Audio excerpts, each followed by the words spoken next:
It's cheap homesteading here, and today is the day I make my wintering boxes. I always wait to the last minute. It's almost a problem I have. Everything's in a rush. This morning it absolutely went crazy. I didn't get the plywood early, and I didn't have enough pallets to make the wintering boxes. So I ran and got the plywood. Didn't have enough room to pick up some pallets. Drove around, all the pallets were gone. It is crazy. As soon as you want pallets, everyone takes them. And I'm a little bit of a procrastinator, as you can see. So I got the plywood. I got 5 out of my 6 pallets, so I should be able to make almost everything. So let's get to it.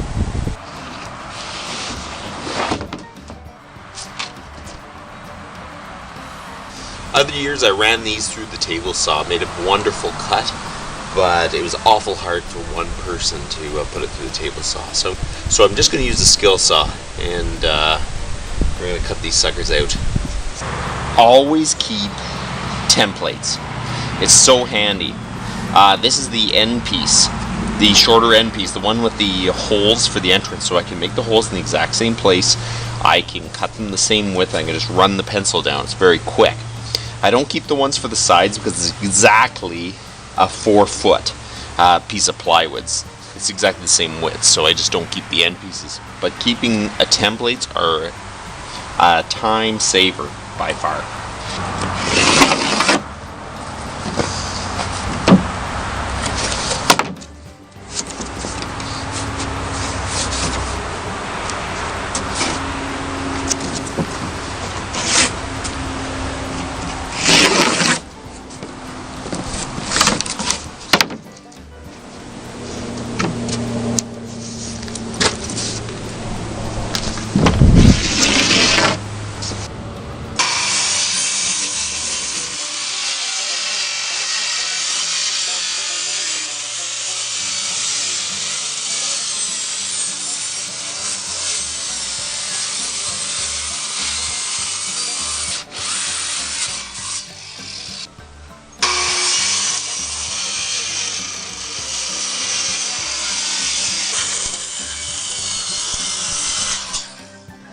Simpson Series Limited, made in Canada. I'm from Canada, so there isn't much stuff made in Canada or US anymore. It's all sent to China, and it seems like making stuff with quality went with it, because this thing is all aluminum, a steel trigger, and it is made to last. It doesn't have a ton of power, and sometimes you just gotta work with the tools you got, not buy everything you need or think you need, and this is how we're getting into the trouble we're getting. High debt. We want so much that they make it cheaper for us to buy, and then we lose our jobs.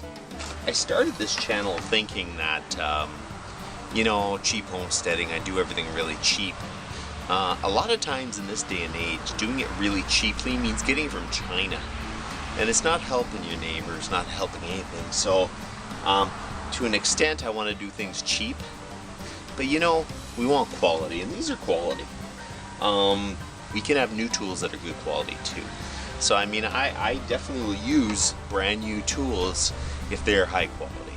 And but otherwise, a lot of this stuff you can't buy. Everything else is garbage anymore. So standard pallet is 40 by 48. So we gotta cut pieces of plywood to screw down to the top of here that'll cover it. I'll have to make one extra because I don't have enough pallets, but we're gonna start cutting them out.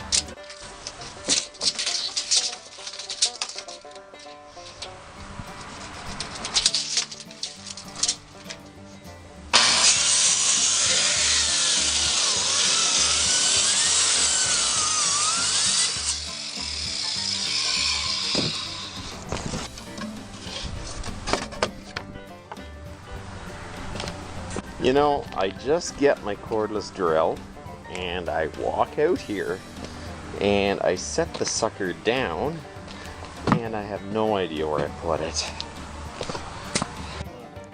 There it is.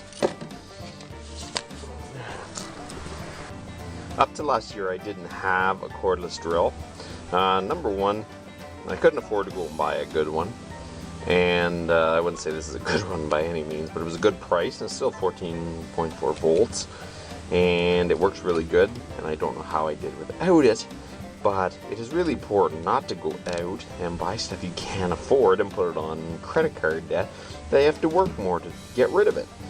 So, like, the best choice in tools is the tools you can afford. So this is what I can afford, and if someone wants to give me a Milwaukee drill, then I definitely use it, but otherwise, this is what I can afford.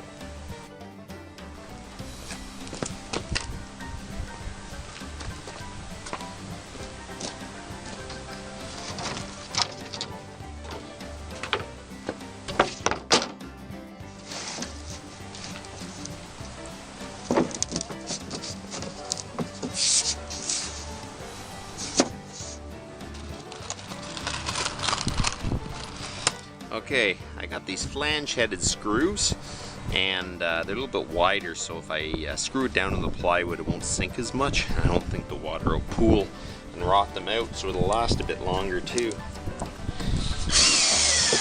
Screw some in. I'll try not to use too many because they're kind of expensive.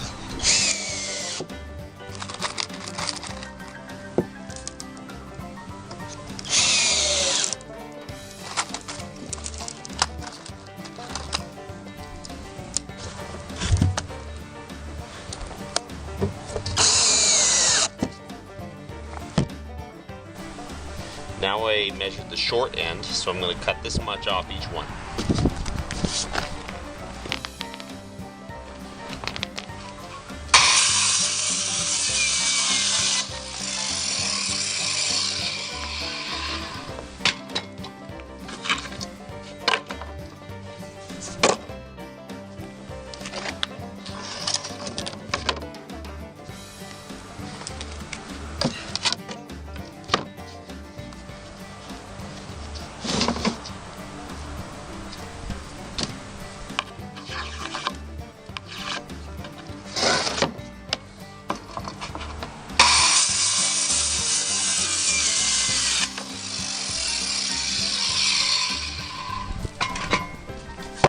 So the next step, we're going to cut our hole. And you just mark your holes. As you can see, my hole making is not really the best. I just mark kind of where it is so they're in the same place all. The object when you're making beekeeping equipment is that you make it all the same. So everything you have is pretty much interchangeable. Because inevitably, you're going to have to move something from hive to hive, use it in another place between many different hives. Nothing worse than getting out to the field and then something doesn't fit because you kind of forgot that it wasn't all the same. That makes it a bad day. So now I got the router out, and we're going to just open up these holes, just freehand. It's not going to be pretty, I'm telling you this right now, that it won't be. But I got out the old router, and I have an old Craftsman Sears. Too bad, Sears has pretty much gone bankrupt, so they no longer exist, but these are like great quality. And I was going to call it a relic, but it's not really a relic, because these things are quality made, and it kind of says that it's obsolete. It's not. These are great. Doesn't mean that there isn't good quality ones out there, but I just haven't seen quality probably since stuff that's been made in the 60s. Everything else comes out of China and is pretty much no good. So let's start doing these holes.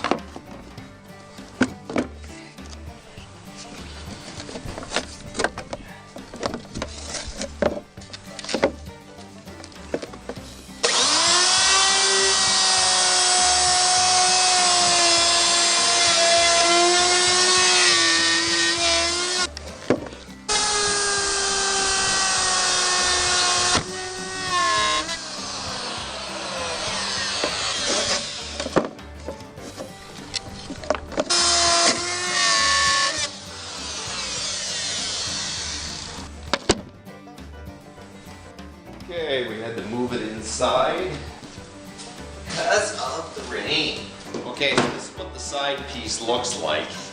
And these pieces are exactly the width of the plywood, but I offset it by the width of a 2x4 on both sides. The reason being, when this sits down over, they will support onto the pallet. And here I'll have a 2x4 that sits across to support the lid. So if I do this right, it should work. Okay. I get my other piece and I make sure that it overhangs exactly the same amount. And I just screw it in.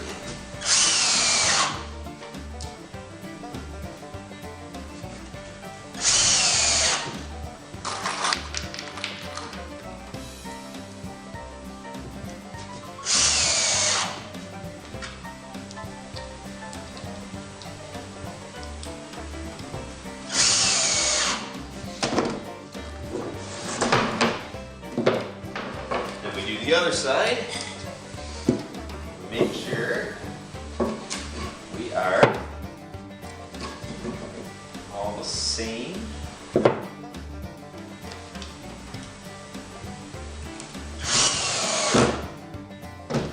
So there, two pieces. The end pieces. So when we put it up, we want it to overlap the plywood. Make it look very nice and show that we measured stuff, did all that kind of stuff. Okay, so we get the end pieces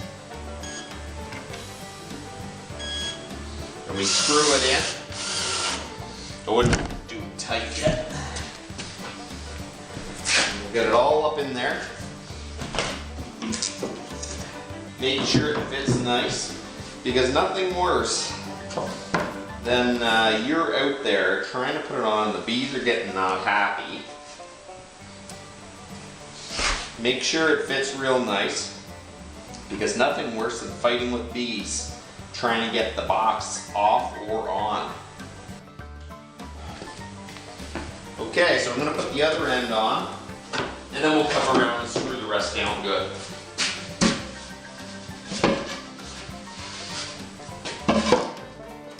Okay, we're going to finish screwing this all on.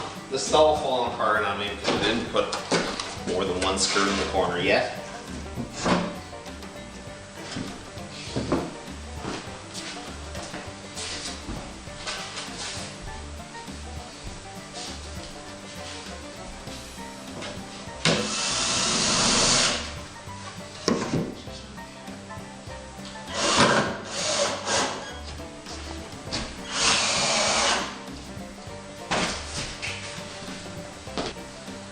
Okay, so now we're going to finish putting the rest of the screws in. Some people wonder why I go to the bother. I do winterizing the bees. Well, because they say, well, bees can handle cold, and yes, they can. The only issue is winterizing is very geographical, and something that works for me may not work for you, and vice versa. So to have any specific way that someone says this is the right way to beekeep,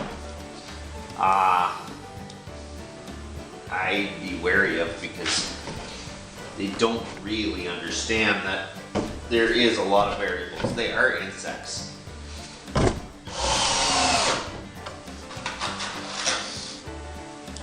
There is practical principles that you should follow.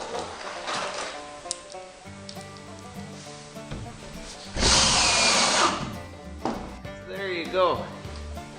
There's one of the outside of the boxes assembled. So, see, you put the side ones together first, flush with here, and then if you make sure you cut these to fit here. I have a template, so I know exactly the length I need. But the first one, it's probably better to make the sides than measure this to come out nice. So it fits good. My lid will sit on here. I'll have other 2x4s sitting on the edge of here, which is supporting my inside of my lid.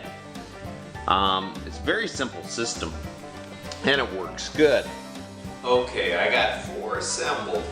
I don't have pallets for the other ones, but I'm going to stack these up and I'm going to assemble the last 2 outside walls. And then we'll try to make 1 lid at least tonight before I give up.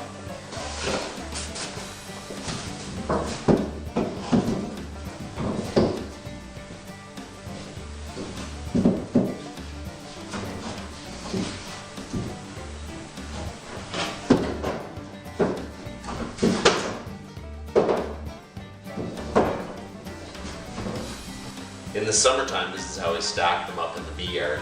I just stack them up on top of each other, put the lids all on top, and it keeps it all dry. This is by far the worst roof I've ever made for these wintering boxes. It'll be fine. I use tarp over the top of it and I staple it down. I haven't found anything much better. And I don't know, maybe that's all it's going to be. Here is the lid. I just used some wood for the edges. This piece here will set on the edges of the plywood sides.